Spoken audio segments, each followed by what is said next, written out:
मित्रांनो नमस्कार. मी ज्ञानेश वाकुडकर. महाराष्ट्रामध्ये आपण चर्चा करत आहोत लोकजागर या सदराखाली.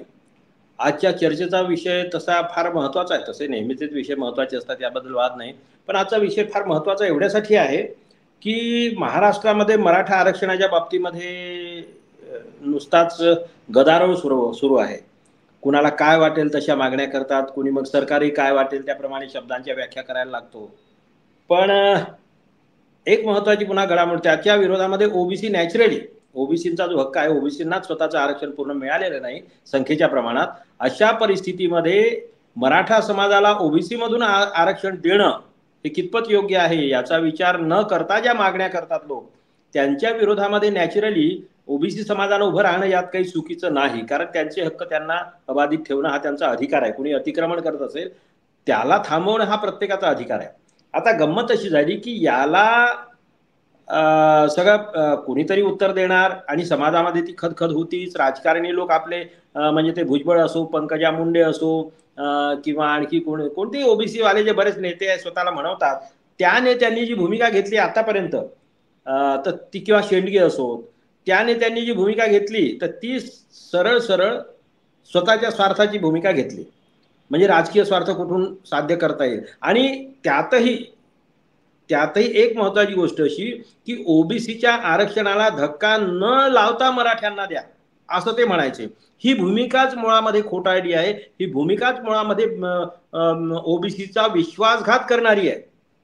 कारण आरक्षणाचा नैसर्गिक हकदार कोण आहे, आरक्षणाचा अधिकार कोणाला आहे, मंडल आयोगाच्या प्रमाणे किंवा घटनेप्रमाणे आरक्षणाचे जे काही निकष ठरवण्यात आले आणि मंडल आयोगाच्या साठी ज्या मागासलेपणाच्या कसोट्या 11 कसोट्या ठरवण्यात आल्या होत्या, त्याप्रमाणे जे जे समूह, ज्या ज्या जाती त्यामध्ये मोडत होत्या, त्याला पात्र ठरत होत्या, त्यांचा समावेश मंडल आयोगाने केला आणि त्यांना आरक्षण द्यायचं असं ठरलं.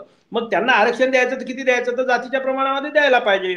म्हणजे एससी एसटीला एनटीला ज्याप्रमाणे जातीच्या प्रमाणामध्ये दिलं जाते तसंच ते ओबीसीला सुद्धा, कारण तो सुद्धा त्याचा हक्कदार आहे आणि त्यामुळे त्याला जातीच्या प्रमाणात द्यायला पाहिजे. पण अडचण अशी आली की 50% वर आरक्षण देता येणार नाही असं सांगून मग ती त्याला मर्यादा घातली गेली आणि म्हणून 49.50% पर्यंत आरक्षण द्यायचं आणि म्हणून मग 27%, 22.5% जे आरक्षण आहे आधीच्या ज्या 22.5% होत्या आणि मग 27% आरक्षण ओबीसी साठी राखून ठेवण्यात आलं, असा तो प्रयोग आहे, असा तो त्याच्या मागचा फिलॉसॉफी आहे.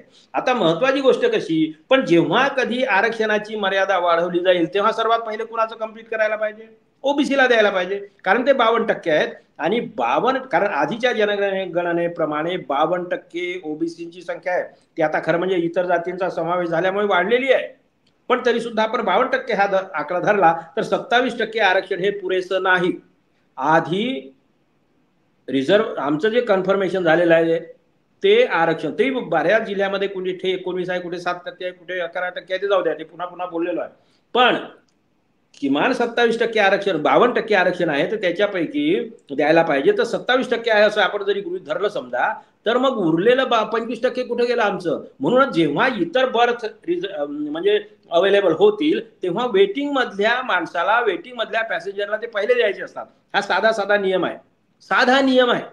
आणि म्हणून ओबीसी मधल्या 52 लोकांपैकी 27 जर कन्फर्म झाले असं आपण गृहीत धरलं तर उरलेले 25 वेटिंग मध्ये आहेत ना, तर पहिले त्यांचं क्लिअर करा आणि त्याच्यानंतर मग वाटेल त्याला तुम्ही देत बसा. त्याबद्दल कुणाचं ऑब्जेक्शन असण्याचं कारण नाही. तिकीटवाल्याला द्या, ओपनवाल्याला द्या किंवा बिना तिकीटवाल्याला आरक्षण द्या, ते बघत बसा, तो सरकारचा मुद्दा आहे. पण कसं झालं की मराठा आंदोलनाच्या निमित्तानं जसं एक मराठा सेवा संघानं सामाजिक क्षेत्रामध्ये चांगलं काम केलं प्रबोधनाच्या, पण मराठा म्हणून घेऊन कुणब्यांना, तेल्यांना, मायांना मराठा म्हणून नाचायला लावलं. आम्ही सारे मराठे म्हणून हेही नाचायला लागले, मोर्चामध्ये सहभागी झाले आणि तेच पाप आता यांच्या उरावरती, ओबीसीच्या उरावरती बसते आहे. कारण हे मराठे म्हणतात आम्ही कुणबी आहोत वगैरे वगैरे. जे पुरावे असतील, सर्टिफिकेट असेल खरं, तर त्यात ते स्वीकारलं पाहिजे आणि त्याला आरक्षण दिलंच पाहिजे. पण जरांगे सारखे जे काही लोक म्हणतात, ज्यांचा अभ्यास नाही काही नाही आणि निव्वळ उथळ भूमिका मांडतात, तर ते लोक सरसकट आम्हाला मराठ्यांना कुणबी म्हणून प्रमाणपत्र द्या वगैरे जे प्रकार सुरू आहे, अतिरेक सुरू आहे, तर तो थांबवला पाहिजे. आणि म्हणून अशा प्रकारची प्रतिक्रिया संपूर्ण ओबीसी समाजामध्ये होती. तो शांत होता. ओबीसीचे मंत्री असले तरी त्यांची आता डायरेक्ट सत्ता नाही आणि जे मंत्री आहेत ते यांचे गुलाम आहेत. जे मंत्री आहेत ते त्यांच्या पक्षाचे नेत्यांचे गुलाम आहेत. भाजपावाले तर 100% A to Z Pankaja Munde असो की आणखी कुणी असो, हे तर 100% बीजेपीच्या ताटाखालचं, म्हणजे ते जे म्हणतील तसं, त्याच्या पलीकडे ते काही करू शकत नाही. बाकी हे बोलण्यापुरतं आहे. छगन भुजबळ हे आता यांच्यासोबत आहेत, अजित पवारांच्या सोबत, आणि अजित पवारांची सगळी काही जी काही आहे ती सगळी बीजेपीच्या भरोश्यावर आहे, त्याच्यामुळे तेही बोलू शकत नाही. तशी त्यांची भूमिका आधीपासून त्यांनी मंडल आयोगाच्यासाठी शिवसेना सोडलेली नाही. पुन्हा एकदा सांगतो, मंडल आयोगाच्यासाठी त्यांच्या आधी शिवसेना मी सोडली, मी जिल्हा प्रमुख होतो, पण असो तो काय आता इथे वादाचा मुद्दा नाही. त्यांची भूमिका सुद्धा संशयास्पद राहिलेली आहे. कारण तेव्हाही मी म्हणत होतो की तुम्ही ओबीसीच्या म्हणजे आरक्षणाला धक्का न लावता इतरांना द्या म्हणता, ही भूमिका चुकीची आहे. प्रकाश आंबेडकर अशी चुकीची भूमिका मांडायचे हे मी तुम्हाला सांगतो अगदी सुरुवातीला, आता काय माहित नाही. पण असो, मुख्य मुद्दा असा आहे की याचा म्हणून प्राध्यापक लक्ष्मण हाके उपोषणाला बसले, त्यांना मोठा पाठिंबा मिळतोय. ते मग कुणाच्या सोबत आहे, कोणी कुणाच्या सोबत आहे, त्यांचे फोटो यांचे फोटो वगैरे फालतूचा अपप्रचार सुरू आहे. त्याला फारसं काही महत्व नाही, कारण राजकीय माणसं, सामाजिक क्षेत्रात काम करणाऱ्या माणसाचे अनेक राजकीय नेत्यांशी संबंध असू शकतात. महत्वाची गोष्ट कशी असो, जरांगे असो की लक्ष्मण हाके असो, त्यांची मागणी न्यायसंगत आहे का हा एक मुद्दा, आणि ते स्वतः त्या इमानदार आहे का, त्यांच्या वागण्या बोलण्या चालण्यामध्ये सभ्यपणानं वागतात का, बोलतात का, ती शास्त्रीय पद्धतीनं मांडणी करतात का, हे पाहिलं पाहिजे. मग जरांगे समजा उद्या फडणवीसांच्या गाडीमध्ये फिरले काय किंवा गडकरींच्या गाडीत फिरले, तो काही मुद्दा असू शकत नाही, तो विरोधाचा मुद्दा असता कामा नये असं माझं मत आहे. फक्त त्यांची मागणी इमानदारीची पाहिजे, आणि त्यांची मांडणी आणि वागणं हे इमानदारीचं, समाजाच्या भल्याचं पाहिजे. तोच निकष मग हाकेंना लावावा लागेल, आणि त्याप्रमाणे हाकेंची मागणी जी आहे, ती जी मांडणी आहे ती शास्त्रशुद्ध आहे, संवैधानिक आहे. हाकेंची मागणी संवैधानिक आहे. मराठा आंदोलनामध्ये आतापर्यंत निव्वळ उथळपणा आहे, कुठेही शास्त्रीय आधार नाही, त्याला मांडलेला कुठलाही आधार नाही, आणि त्याचमुळे न्यायालयानं अनेकदा त्यांचं आरक्षण नाकारलेलं आहे. अनेकदा, एकदा नव्हे अनेकदा नाकारलेला आहे. तरी पण आता सत्ता आहे त्यांच्या हातात, पैसा आहे त्यांच्याकडे, म्हणून मोठे मोठे मेळावे घ्यायचे, आणि ते सगळं दिसतेच ना. ओबीसीच्या आंदोलनाकडे पहा आणि मराठा समाजाच्या आंदोलनाकडे पहा, ते ठीक आहे, ते श्रीमंत आहेत, पैसा खर्च करतात, जाऊ द्या. 33 पैकी 21 मुख्यमंत्री आतापर्यंत मराठा होते, हे लक्षात घ्या. त्याच्यामुळे त्यांच्याकडे सगळं आहे. पण त्यांना आरक्षण हे जे पाहिजे आहे ते ओबीसी मधलं आरक्षण त्यांना पाहिजे, ते गरिबांच्यासाठी नको आहे, त्याला काही अर्थ नाही, ते सांगण्यासाठी निमित्त आहे. त्यांना त्या आरक्षणाच्या माध्यमातून जिल्हा परिषद, पंचायत समिती, ग्रामपंचायती या निवडणुकांमध्ये जे ओबीसीला आता हक्क मिळालेला आहे तो त्यांना काढून घ्यायचा, आणि तिथे आपली घुसखोरी करायची आहे मराठा समाजाच्या लोकांना. कारण महाराष्ट्राचं राजकारण मराठ्यांच्या ताब्यात असावं असं त्यांना वाटते. म्हणजे आताही बघा ना, 33 पैकी 21 मुख्यमंत्री मी सांगितलं मराठे झाले, ओबीसी का नाही? ओबीसी मधला तेली, कुणबी, माळी हा प्रमुख घटक, त्याच्यापैकी नाही झाला ना कुणी, बाकीचे झाले छोटे मोठे. किंवा ते मुख्य मुद्दा कसा आहे, 33 पैकी 21 वेळा मराठा मुख्यमंत्री होतो, आताही मुख्यमंत्री मराठा, उपमुख्यमंत्री मराठा, किती मंत्री मराठा आहेत हे जरा बघून घ्या. मुख्य मुद्दा तोही नाही.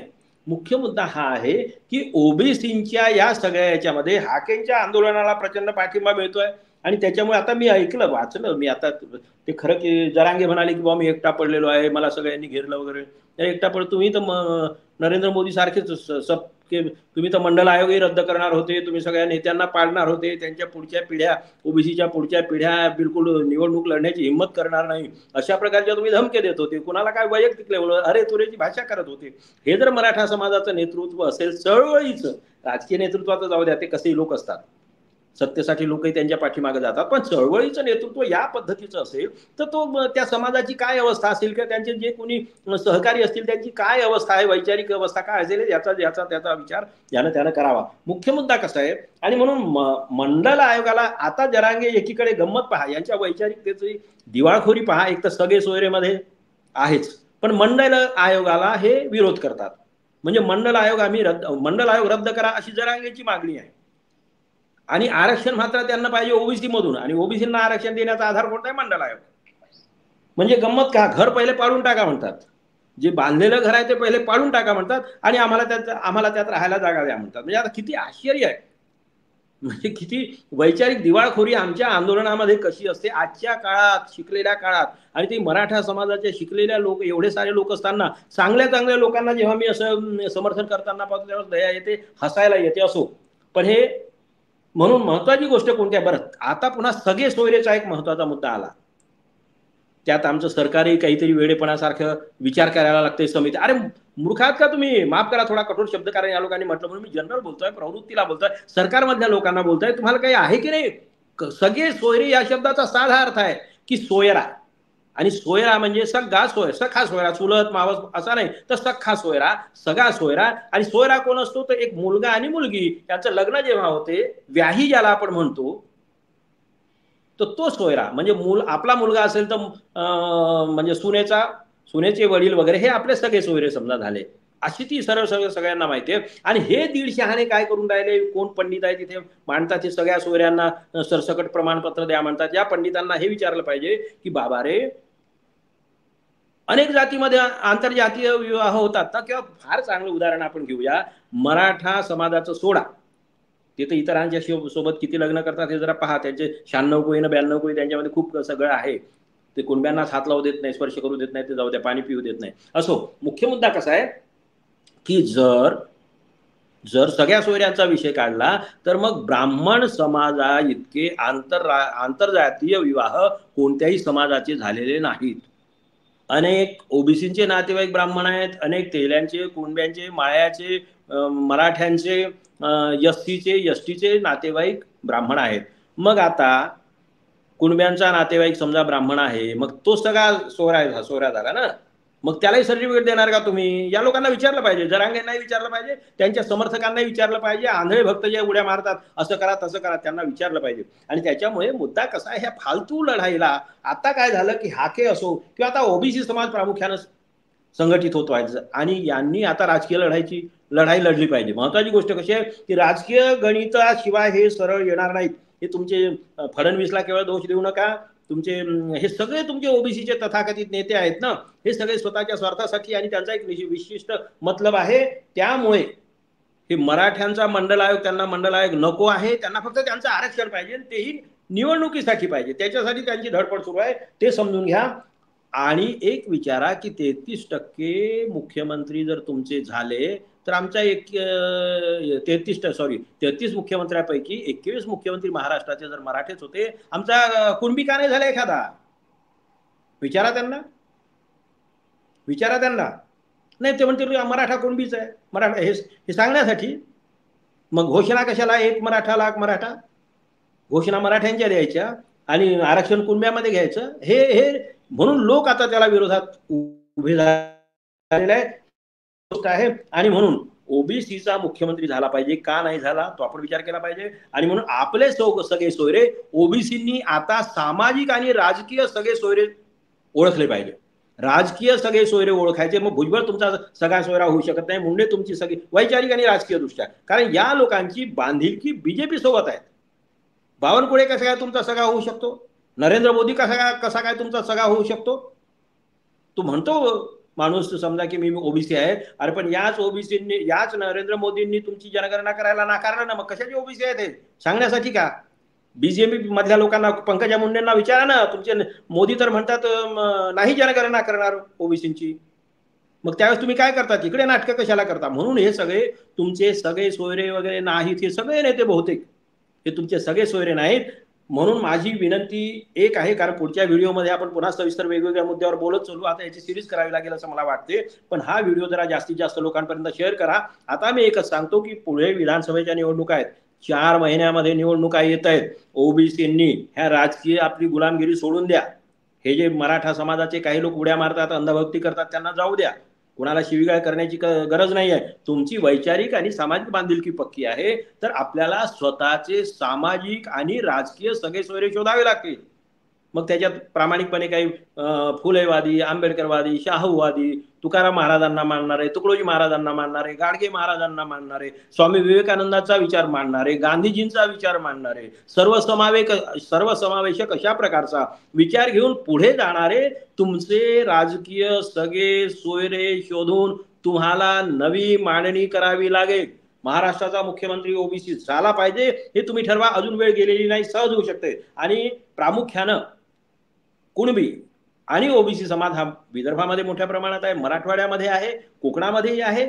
आणि म्हणून या सगळ्यांनी जर विचार केला तर ओबीसी मुख्यमंत्री बहुजन सरकार एकच ठरवा. लोकजागरची ही पहिलेपासूनची मागणी आहे. आम्ही मागणी करत नाही, आम्ही आमच्या परीने प्रयत्न करतो. आमची जी काही ताकद असेल त्याप्रमाणे आता आम्ही प्रयत्न करू. आपण सोबत या.